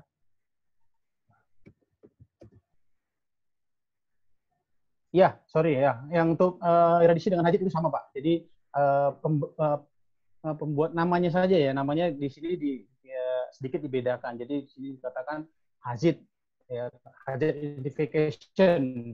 ya, jadi mengidentifikasi bahaya. Jadi sama dengan heredisi, Pak. Oke. Ada pertanyaan dari Pak Eko Pangestu nih. Pak, kalau misalkan perusahaan sudah buat HAZOP dan sudah berjalan bisnisnya, itu kapan direview, Pak? HAZOP itu, kira-kira. Oke, Kapan jadi direview ulang? ya, jadi untuk HAZOP itu pastinya sama seperti identifikasi bahaya yang lain. Di review itu pertama ketika dilakukan perubahan, Pak. Ya, dilakukan perubahan. Contohnya ada penggantian alat. Ya, jadi untuk identifikasi bahaya tidak terlepas kita dengan namanya management of change. Saya rasa teman-teman juga sudah paham MOC ya, management of change. Itu akan mengcover nanti setiap adanya perubahan-perubahan. Jika perubahan-perubahan yang kita lakukan itu ya memiliki spek baru ataupun tidak sesuai dengan yang lama, itu harus dilakukan review. Ya, itu yang pertama. Nah, kalau tidak ada melakukan perubahan-perubahan yang peralatan, itu minimal dilakukan review setiap 6 bulan, Pak, sebaiknya ya. Tapi terkadang ada orang juga melakukan itu sampai setahun. Sebaiknya setiap 6 bulan itu dilakukan review, ya, karena beberapa peralatan-peralatan itu memang harus dilakukan pengecekan, ya, seperti itu. Oke. Terus kalau yang ngecek untuk HAZOP itu sendiri, apakah cukup orang yang berkompeten inspektor petugas K3 atau ada dari PJ K3? Nah, ini pertanyaan dari Pak Teguh Brian. Ya, jadi terkait orangnya sudah kompeten atau tidak, ya pasti nanti dilihat dari sisi kemampuannya, Pak ya. Kalau memang orangnya sudah kompeten di bidang HAZOP, ya sudah certified di HAZOP dan sudah mengetahui teknis-teknis melakukan HAZOP, itu boleh saja, Pak, dilakukan sendiri internal di perusahaannya. Tapi kalau memang orang tadi memang belum begitu paham, orang tadi itu hanya ya mungkin pernah dengar ya menggunakan toolsnya juga seadanya, sebaiknya ya menurut saya itu kita harus meminta bantuan kepada pihak-pihak yang lain, bisa melalui PJK3 ataupun expert-expert yang lain. Karena apa? Karena kita untuk mendapatkan hasil nantinya yang sesuai dengan yang standar ataupun dibutuhkan. Ya pastinya untuk mencegah terjadi kecelakaan. Ya, Oke. kalau nanti seperti itu, Pak. Oke, terus ada lagi nih pertanyaan, bagaimana cara pembagian node yang efektif di P dan ID untuk medium size gas plant ketika melakukan HAZOP? Pernah nggak Pak melakukan gitu? Sorry, pembagian apa tadi, Pak? Node, Load, pembagian node. load ya. Yang efektif di Load. P dan ID. Oke. Di gas plant. Kalau ya, oke. Ini terkait spesifik detail untuk pertanyaan teknis ya. Untuk node tadi saya nggak begitu paham karena itu masuk ke dalam engineer ya, engineer. Jadi kita ini sebagai orang safety kita tidak akan detail masuk ke masing-masing peralatan-peralatan tadi. Jadi alat apa yang digunakan kita tidak harus expert di bidang itu. Tapi dari sisi kita sebagai orang safety kita harus lebih paham bagaimana cara menggunakan atau menjalankan tools daripada HAZOP. Nanti makanya tadi ketika kita akan membuat suatu HAZOP, kita harus mengundang beberapa orang-orang yang memang terlibat, seperti dia engineer yang lebih paham terkait daripada instalasinya. Begitu, Pak. Oke, teman-teman semua, ini topiknya tentang HAZOP ya. Jadi kalau ada yang bertanya tentang di luar HAZOP dan HAZID, mungkin saya akan lewatin ya. Oke, kalau ada Mbak Mita nih, Pak maaf boleh dijelaskan lagi measure in place di form HAZOP, aplikatifnya itu seperti apa Pak untuk Oke, ini contoh measure in place contoh seperti ini, Pak. Ya, kita sudah memiliki satu katakan jaringan pipa ya, pipa yang dialiri mungkin gas, ya, pipa gas ataupun dia dialiri oleh air. Nah, measure in place itu adalah pengukuran apa yang dilakukan saat ini. Contoh, pipa ini kita sudah tahu selama ini kalau pipa itu akan korosif, ya, pipa itu akan mengalami penurunan kualitas. Nah, measure in place-nya apa? Kami sudah melakukan rutin reguler setiap tahun itu painting, pengecatan pada sisi bagian luarnya. Itu salah satu measure in place, Pak. Ya. Terus contohnya kita sudah lebih detail, Pak. Kita hanya bukan melakukan pengecatan, kita juga melakukan pengukuran ketebalan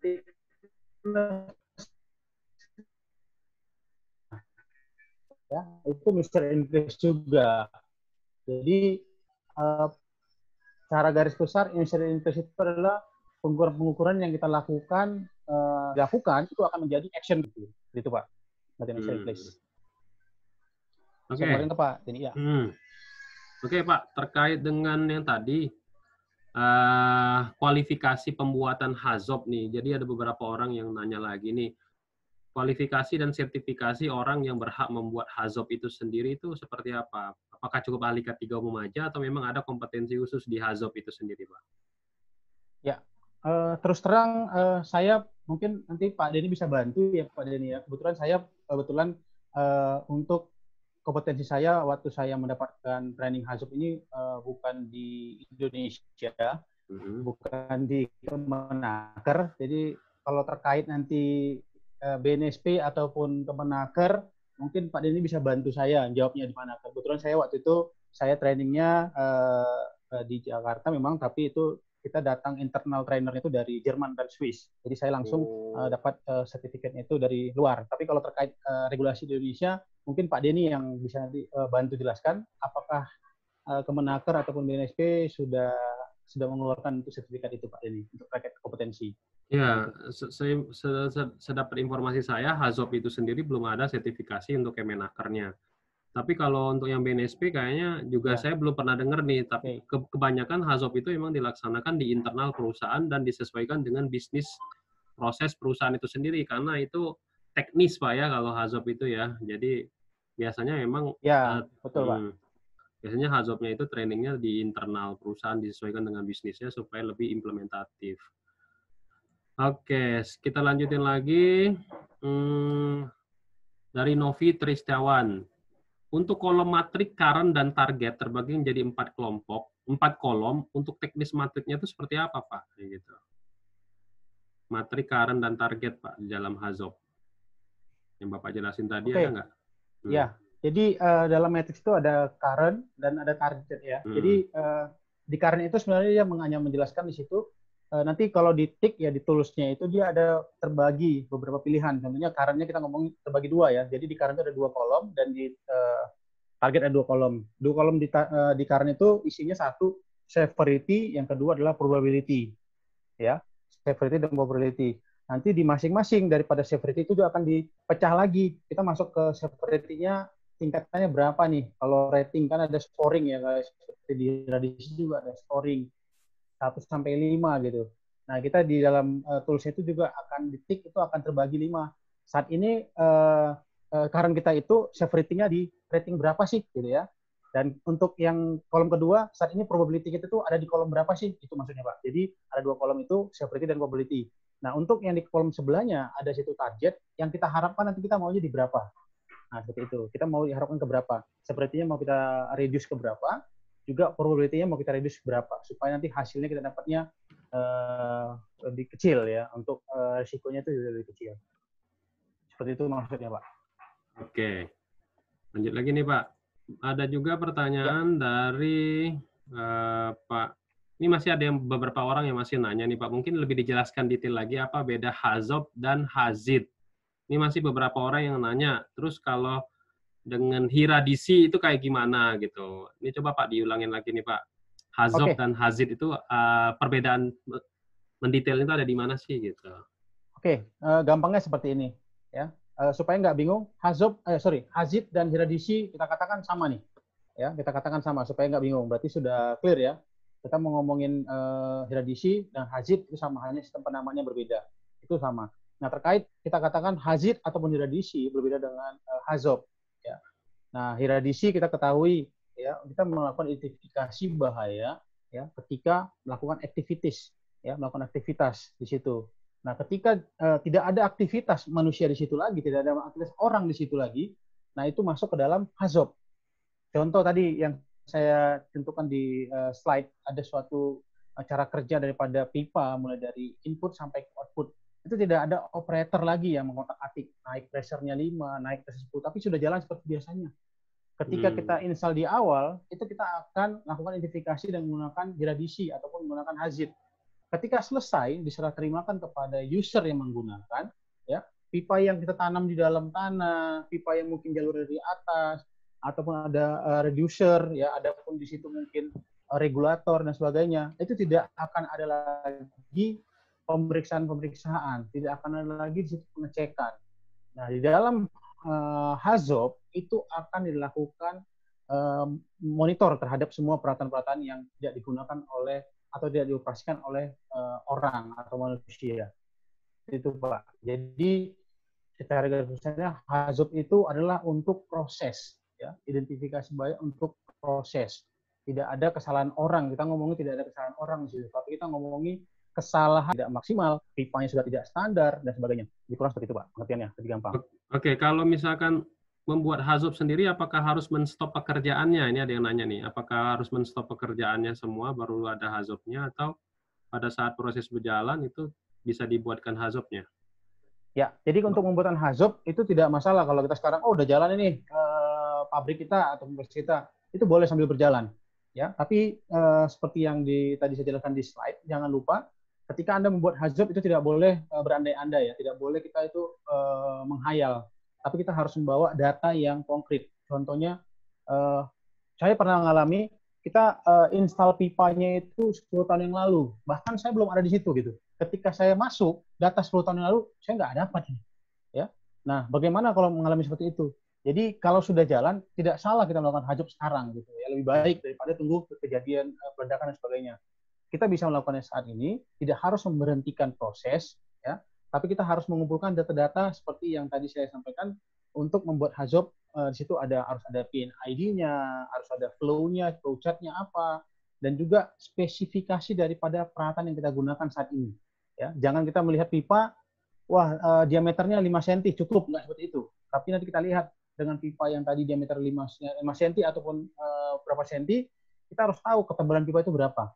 Ya, jadi contoh kecil di piping itu ada namanya schedule berapa gitu misalnya. Nah, itu harus kita punya semua data dan tidak harus memberhentikan proses. Seperti itu, Pak. Oke, bagus sekali. Ini dari Pak Saud juga nanya nih, Pak, kalau misalkan ini, tadi dalam paparan disampaikan kapan HAZOP diperlukan.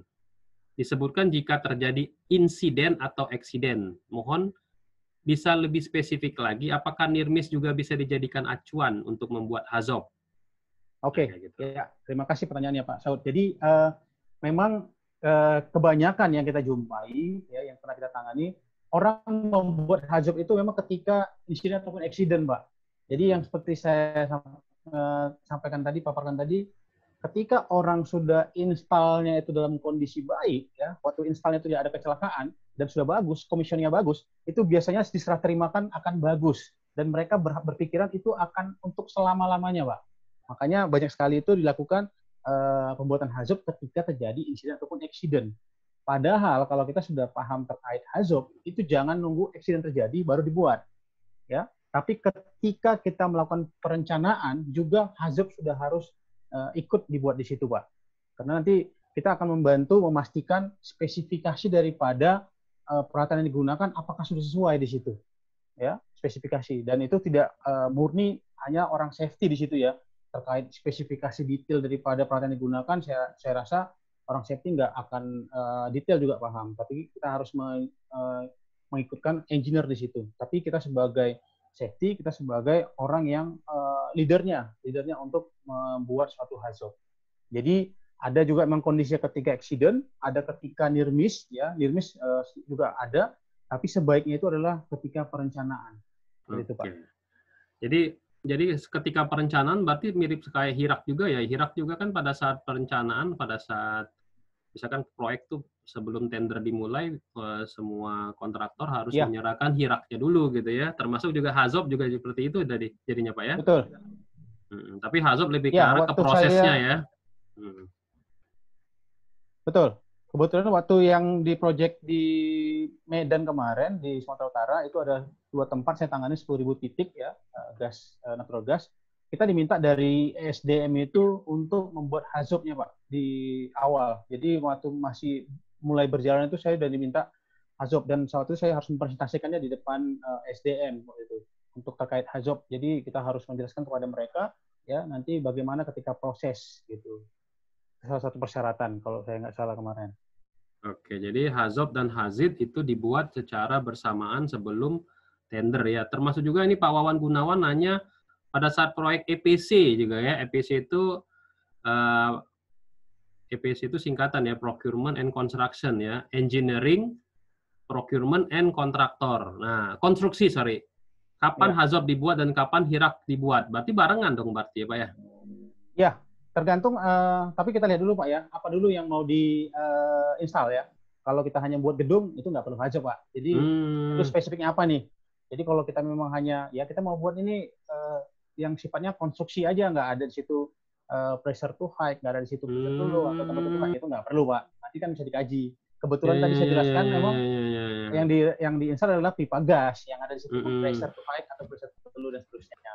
Jadi kita kan bisa saring di awal juga Pak. Jadi nggak harus semua pekerjaan ya. Oke. Jadi yang ada HAZOP-nya itu, yang pertama tadi ada pressure-nya Pak ya, ada tekanannya. Terus apa lagi Pak yang ya, ada HAZOP? Yang ada pressure dan juga temperatur. Temperatur, terus? Ya, itu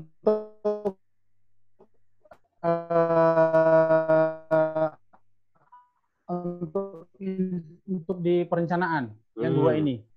Yang ada kita cek dulu apakah di situ ada pressure dan temperatur.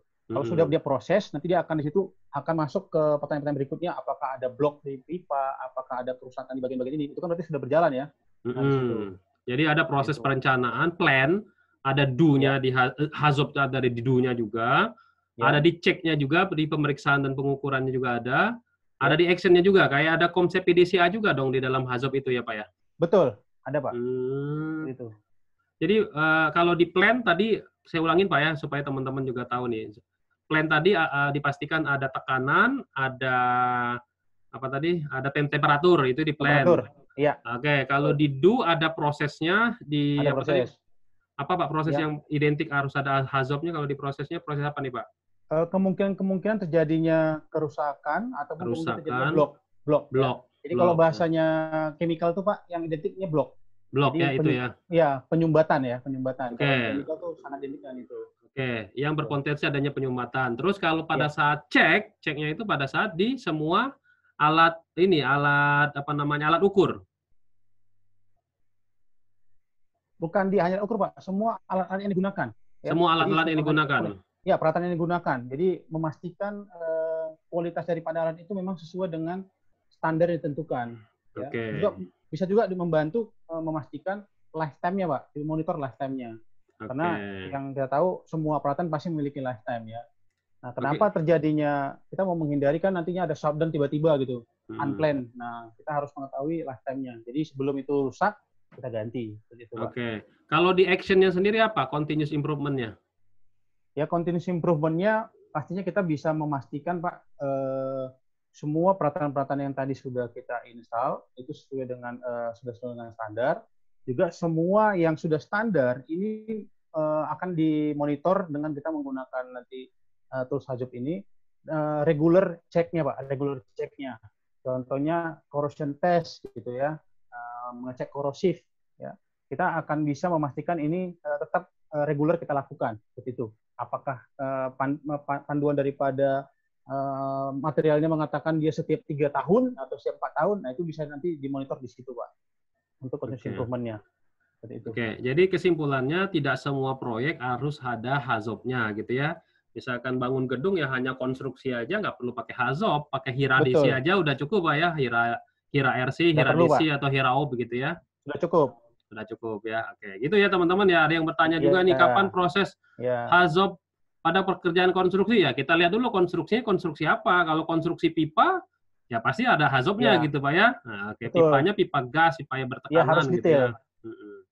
Jadi konstruksinya konstruksi apa dulu gitu ya. Betul sekali. Oke, berikutnya ada pertanyaan juga. Teman-teman kalau mau detail kita tahu dulu apa konstruksinya. Ya. Teman-teman kalau ada yang mau bertanya langsung bisa menggunakan raise hand ya. Sekarang raise hand-nya boleh saya buka nih. Tadi saya tutup dulu. Oke, Pak Yelki Arga. Silakan Pak Yelki. Oke, Vivo 1819. Oke. Raise hand-nya sekali tekan aja, pastikan posisinya masih raise hand. Oke, Pak Reza Revansa. Oke, siapa yang duluan? Di unmute dulu. Oke, Yelki. Halo Yelki, silakan. Mas Yelki. Halo Mas Yelki. Yelki. Halo? Oke. Saiful Saiful Bahri. Oke, Pak Yelki masih nggak bisa. Silakan Pak Yelki. Halo. Pak Saiful, halo. Assalamualaikum. Salam, Ya, silakan. Assalamualaikum. Salam, Pak. Sore, Pak Anggiat. Ya, sore, Pak. Biasanya Pak, suaranya putus-putus nih, Pak. halo, Ya. Nama saya Saiful. Yep. Mau tanya, Pak. Yep. Kebetulan nanti saya sempat juga tanya masalah yang rekonstruksi itu kan memang ada beberapa, terutama yang biasanya yang terkenal adalah di MEP, Pak. Di MEP termasuk fire hydrant, kemudian mungkin untuk pendinginan dengan mungkin cooling tower ataupun dengan ducting, itu kan bertekanan semua, Pak. Betul. Berarti hanya pada dikonstruksi yang itu aja ya, Pak ya. Berarti yang harus dibuatkan HAZOP, Pak ya. Berarti ya, Pak ya. Oke, itu aja pertanyaannya, Pak ya. Oke, saya tutup dulu, Pak. Ya, oke. Terima kasih. Oke, silakan Pak Anggiat. Jadi ada beberapa pertanyaan kayak fire hydrant. Pokoknya di dalam konstruksi tersebut ada yang bertekanan, itu aja yang dibuatkan HAZOP-nya atau apa nih? Silakan Pak Anggiat. Oke, terima kasih Pak Saiful atas pertanyaannya ya. Jadi kembali tadi kepada konteksnya, kita membuat HAZOP itu bukan berdasarkan feeling ya, bukan berdasarkan feeling, tapi kita akan nanti lihat dia masuk ke dalam kriteria HAZOP atau tidak. Jadi tidak melihat, oh ini kan pipa hidran itu kan untuk pemadaman kebakaran, ya itu nggak perlu, itu hanya untuk proses, enggak. Tapi pertanyaannya, apakah di situ ada pressure to high, apakah di situ ada temperatur? Ya kita ketahui dalam hidran itu memiliki high pressure, Pak ya, 5 bar, lebih kurang 5 bar gitu. Dan kita ketahui juga banyak kejadian-kejadian, ya mungkin nggak terlalu terekspos, orang salah mengoperasikan atau menginstal hidran, Pak, nggak menggunakan pipa yang standar. Ya, jadi kalau kita katakan dia pipanya sudah standar nih. Nah, pertanyaannya, apakah pipa hidran yang digunakan itu untuk selamanya? Ya, silakan saja kita buat jangka waktu panjang, tapi jangan lupa kita masukin ke dalam HAZOP. Ya, pipa hidran juga masuk ke dalam HAZOP karena sudah ada di situ pressure. Ya. Dan kalau kita tidak masukkan ke dalam HAZOP, suatu saat ketika digunakan bisa saja pipanya itu pecah, ya, ataupun yang lain atau pelatan-pelatan yang untuk memberikan tekanan kepada pipa itu bisa pecah. Itu Pak jawabannya, Pak. Oke. Ini tadi Pak Saud juga ngasih informasi, HAZOP biasanya melibatkan proses karena itu sering dikenal dengan proses safety management. Yang biasa menyelenggarakan pelatihan HAZOP adalah teman-teman dari Migas. Jadi gitu ya teman-teman ya. Oke, ada pertanyaan? Oh, Pak Saud juga langsung. Silakan Pak Saud. Di-unmute dulu, Pak. Nah, ini senior kita nih. Ya. Silakan, Pak. Terima kasih Pak Denny. Mohon izin waktunya. Ya, tadi sangat cukup baik yang disampaikan Pak Anggiat, dan tertarik jadinya ingin nambahin, bukan melebih-lebihin. Pertama gini, dari tipe of HAZOP itu ada beberapa, Pak. Kita sering kenal namanya ada yang proses HAZOP, itu sepertinya tadi yang disampaikan oleh Pak Anggiat. Kemudian ada kita kenal juga namanya dengan human HAZOP. Ini salah satu jenis HAZOP yang lebih spesifik, dan fokusnya pada human error daripada technical failure. Dan yang ketiga, kita kenal namanya dengan prosedur HAZOP. Ini yang bisa dilakukan kapan saja. Ini adalah meninjau prosedur yang digunakan dalam rangkaian operasional. Sering dikenal orang dalam SMK 3 disebut dengan Safe Operation Study. Dan yang paling terakhir adalah dikenal orang dengan software HAZOP. Ini adalah mengidentifikasi berbagai kemungkinan kesalahan yang dikembangkan dalam bentuk software. Makanya tadi saya tanya, tadi benar, kapan dilakukan memang adalah jika terjadi insiden accident. Sehingga segala near miss itu harus dimasukkan dalam software HAZOP. Dan menjadi menarik, HAZOP memang adalah Hazard Operability Study, karena itu dia punya bagian yang namanya HAZAN. Ya. HAZAN adalah Hazard Analysis. Mungkin sekedar menambahkan Pak Denny dengan tidak mengurangi rasa hormat. Terima kasih. Oke, ya. Tadi ada yang kurang tadi, HAZAN nih Pak ya, Hazard Analytical ya. Oke, silakan nih. Mungkin Pak Anggiat boleh dijelaskan secara ini lagi. Ada 3 saya catat, proses HAZOP yang kita bahas, ya, terus human HAZOP, prosedur HAZOP, dan software HAZOP. Ya, mungkin kita batasin aja mungkin untuk topik yang kita bahas kali ini mungkin lebih ke arah ke proses HAZOP gitu Pak ya, Panggiat ya. Betul. Kita Oke. HAZOP, Pak. Ya, jadi teman-teman materi kita memang terima kasih tadi Pak Saud sudah menambahkan, jadi sangat penting sekali. Jadi Pak Saud ini adalah senior kita nih ya, dari direktur dulu di direktur PNK 3 ya, sekretaris direktur ya. Oke, kalau nggak salah saya informasikan lagi bahwasannya kita di proses HAZOP ya teman-teman ya. Jadi nanti untuk yang human HAZOP, prosedur HAZOP, sama software HAZOP seperti Bapak Saud sampaikan tadi, nanti kita mungkin insya Allah kita akan buat di webinar berikutnya. Jadi kita batasin aja materinya karena waktunya yang sangat terbatas. Terima kasih Pak Saud atas masukannya yang luar biasa. Nanti tolong dibantu Pak Saud ya untuk materi kita untuk new normal konstruksi. Langsung to the point ini. Oke. Saya buka lagi ke Pak siapa ini? Vivo 1819 ya. Siapa ini Pak Vivo 1819? Oke, siapa yang mau raise hand lagi? Tadi Pak ini udah. Oke, kalau udah berarti disable aja. Oke, kita langsung pertanyaan berikutnya. Kalau ini yang membuat HAZOP itu divisi apa nih Pak Raja nih kalau di sebuah organisasi nih Pak? Oke. Membuat HAZOP Pak ya? Ya. Ya, jadi secara garis besar ya memang untuk HAZOP itu sama seperti melakukan asesmen untuk identifikasi bahaya ya, diberikan kepada orang K3, orang safety-nya sendiri. Tapi ya kembali lagi yang memastikan dia bisa atau tidak pasti uji daripada kompetensinya sendiri Pak. Tidak menutup kemungkinan bisa saja itu nanti dari engineering ataupun yang lainnya. Tapi secara garis besar itu memang saat ini banyak sekali itu tanggung jawabnya diberikan kepada orang K3. Ya. Jadi jawabannya kembali kepada kompetensi Pak. Oke, berarti tergantung perusahaannya ya. Kalau bisa lebih baik mengajak orang engineer juga berperan di dalam pembuatan HAZOP-nya ya.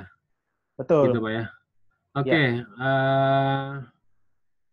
Oke, ada beberapa satu lagi mungkin pertanyaan. Teman-teman yang masih mau ada raise hand silakan, kita ada satu pertanyaan lagi. Nih, ini juga tadi saya baca menarik juga.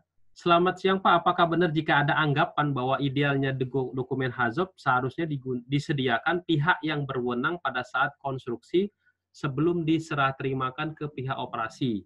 Misalnya pihak operasi tidak menerima dokumen HAZOP dari pihak konstruksi.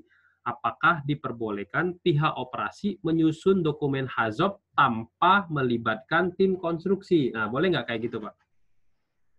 Ya, jadi ini pertanyaannya tadi lebih ke gimana maksudnya Pak? Ya saya kurang.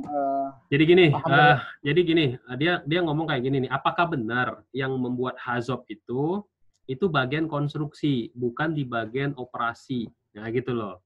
Jadi dua divisi nih sering ribut nih, ya kan? Nah, ketika bagian disediakan oleh pihak yang berwenang saat konstruksi sebelum diserah terimakan ke pihak operasi. Jadi yang maksudnya kontraktor udah buat nih, ya kan? Mau diserahkan HAZOP ini ke bagian operasi. Nah, tapi di bagian ketika operasi mau bergerak, mau menghidupkan peralatan mesin-mesin, pas dicek ternyata nggak ada HAZOP-nya itu. Nah, apakah orang operasi tadi boleh membuat HAZOP lagi sendiri tanpa melibatkan orang konstruksi pada saat sebelum pada saat pembangunan itu tempat operasi gitu. Ya, oke, terima kasih Pak. Jadi jawabannya seperti ini. Ketika kita sebelum melakukan proses produksinya atau proses, itu HAZOP sebaiknya sudah dibuat, ya sudah dibuat. Nah, ketika nanti proses sudah berjalan, itu akan direview kembali Pak, karena kan kita akan melihat nanti apakah ada hajat-hajat baru yang timbul mungkin dengan proses-proses yang sudah berjalan. Jadi ketika pembuatan HAZOP, sebaiknya tim proses dan juga tim kontraktor ya itu bersama-sama Pak melakukan reviewnya. Jadi nggak bisa hanya kontraktor saja dilibatkan ataupun bagian operasional saja dilibatkan, tapi itu bersama-sama. Ya, seperti itu Pak. Oke. Pak Anggit, kayaknya waktu kita udah selesai nih. Saya mohon maaf sekali nih masih ada 35 pertanyaan lagi yang belum kita terjawab karena topiknya ini sangat menarik sekali ya teman-teman ya. Karena nanti kita jam 3.30 ada materi selanjutnya basic K3 listrik. Jadi sebelum saya tutup ini boleh Pak Anggit untuk memberikan closing statement-nya terkait dengan bagaimana tim HSC, officer tim K3 dapat menerapkan atau dapat membuat HAZOP sendiri di lapangan itu supaya efektif dan bisa keberterimaan bagi si penggunanya. Silakan Pak. Ya, oke. Jadi buat teman-teman yang memang profesi sebagai K3 ataupun tidak K3, ya, Anda bisa mengimplementasikan HAZOP ini di masing-masing tempat kerja, ya, masing-masing tempat kerja. Jadi sangat baik sekali. Kenapa? Seperti yang saya sampaikan di awal, ketika kita membuat suatu gedung ataupun kita sudah selesai membuat suatu gedung, jangan berpikir ya bahaya itu sudah selesai sampai di situ. Ya, waktu kita membuat jalan proses, jangan berpikir ketika kita buat prosedur bahaya sampai di situ. Tapi Anda harus memikirkan juga bagaimana daripada kualitas daripada semua peralatan yang Anda gunakan, ya itu bisa tetap berjalan dengan baik. Bagaimana peralatan-peralatan itu bisa difungsikan dengan baik. Nah, itulah alasannya nanti buat teman-teman di sini bisa mengajukan kepada atasan Anda atau pimpinan ataupun orang yang memiliki decision maker lah dikatakan untuk diterapkan HAZOP tadi di tempat Anda masing-masing. Ya tentunya dengan Anda menyampaikan ataupun Anda menawarkan HAZOP, kitanya dulu harus paham dulu nih HAZOP-nya supaya kita bisa menjelaskannya. Ya, terkait nanti kompetensi, saya rasa ya untuk kelanjutan bisa menghubungi Media Tama atau Pak Dini ya untuk bagaimana memastikan orangnya itu memiliki kompeten ya, memiliki kompeten untuk membuat asesmen HAZOP tadi. Jangan juga Anda pernah melakukan copy paste ya, mungkin kita udah nggak heran lagi bahasa copy paste, tapi kita harus melakukannya sendiri dengan aktual tempat yang memang kita bekerja di tempat tersebut. Saya rasa itu saja Pak Denny. Terima kasih. Oke, terima kasih Pak Anggiat. Materinya yang luar biasa mengenai HAZOP dan HAZID nih ya teman-teman. Untuk materi kelanjutan dari HAZOP ini seperti yang Pak Saud informasikan tadi ada di training proses safety management ya, insya Allah nanti bulan Juli lah ya, nanti Media Tama coba ngadain untuk proses safety management. Kita coba cari siapa yang berkompeten untuk dapat memberikan mengajar untuk di topik ini. Oke, terima kasih buat Pak Anggiat atas sharing sessionnya yang cukup luar biasa. Semoga ini menjadi amalan buat Pak Anggiat sendiri dan buat teman-teman semua untuk mengimplementasikan K3 lebih baik lagi. Oke, teman-teman semua, saya mohon maaf misalkan ada salah kata, salah perbuatan selama webinar ini, dan misalkan ada pertanyaan yang belum terjawab, saya mohon maaf. Oke, stay at home, di rumah saja, tingkatkan terus skill teman-teman semua bersama webinarnya Media Tama. Saya akhiri dengan billahi taufiq wa hidayah. Wassalamualaikum warahmatullahi wabarakatuh. Salam safety. Terima kasih Pak Giat. Salam safety. Ya, sama Pak.